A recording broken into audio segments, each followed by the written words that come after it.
గారు అంటే ప్రజల సమస్యలపై కూడా యాత్ర చేస్తుంటే బాగుంటది కదా. ఇప్పుడు ఇది ఒక పర్సనల్ ఇష్యూని ఒక రాష్ట్ర ఇష్యూ అయింది. ఇప్పుడు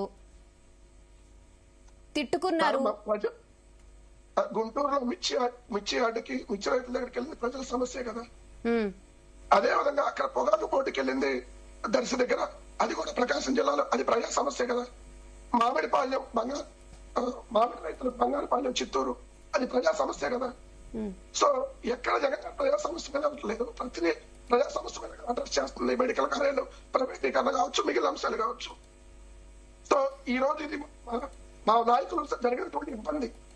ఎందుకంటే మాజీ మంత్రిగా పనిచేసినటువంటి వ్యక్తులు ఇళ్ల మీదకి వెళ్ళి పెట్రోల్ పంపులు వేస్తుంటే ఎక్కడ ఉన్నా ఏ సమాజం కరెక్టే. ఆల్రెడీ శాంతి భద్రతల విషయంలో ఇబ్బందులు ఉన్నాయని రాష్ట్రంలో మీరు చూస్తున్నారు. మళ్ళీ ఆయన వెహికల్లో అందరికీ కనిపించేలా అలా వెళ్లడం వల్ల ఇబ్బందులు వస్తాయని మీకు కూడా ఉంటుంది కదా ఆలోచన. ఆయన సింపుల్ గా వెళ్లి కలిసి వచ్చి ఉంటే అయిపోయేది. అవదం అట్లా ఎందుకు అవదంటే ఒక నాయకుడు వెళ్ళేటప్పుడు ఖచ్చితంగా ఆ నాయకులు వెనకాల మిగిలిన నాయకత్వం ఉంటే వెళ్తుంది. కార్యకర్తలు వెళ్తారు, మీరు రావద్దని ఆపడానికి ఉండదు. సో దాన్ని కంట్రోల్ చేసుకొని ముందుకి మూవ్మెంట్ అయ్యేటట్టు చూడాల్సింది పోలీస్ వ్యవస్థ చూస్తుంది.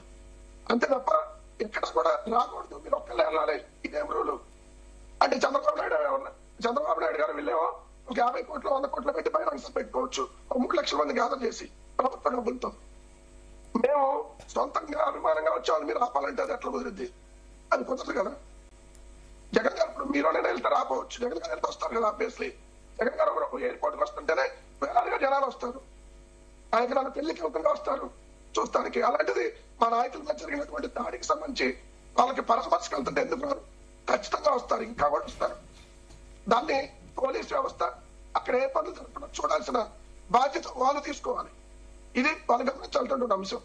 2 లడ్డూకు సంబంధించినటువంటి అంశం నిజంగా ఎంత దుర్మార్గం అంటే ఈ రోజు కూడా చంద్రబాబు నాయుడు గారు మీటింగ్ చూస్తే శ్రీశైలంలో కలిపారు, రాష్ట్రంలో అన్ని తప్పుల్లో కలిపారు అంటున్నారు. అది ఎలా మాట్లాడతారో ముఖ్యమంత్రి? అసలు ఒక పవిత్రమైనటువంటి దైవానికి సంబంధించినటువంటి ప్రసాదం మీద ఎలా కామెంట్ చేస్తారు? శ్రీశైలం మీరు తిరుపతిలో అన్నారు, సిబిఐ కాదని తెలిసింది, కొట్టుకోలేదని ఇప్పుడు శ్రీశైలం అంటున్నారు. రేపు వచ్చిన విజయవాడ దుర్గమ్మ టెంపుల్ అంటారు, ఇంకో రోజు పోతే అన్నవరం అంటారు.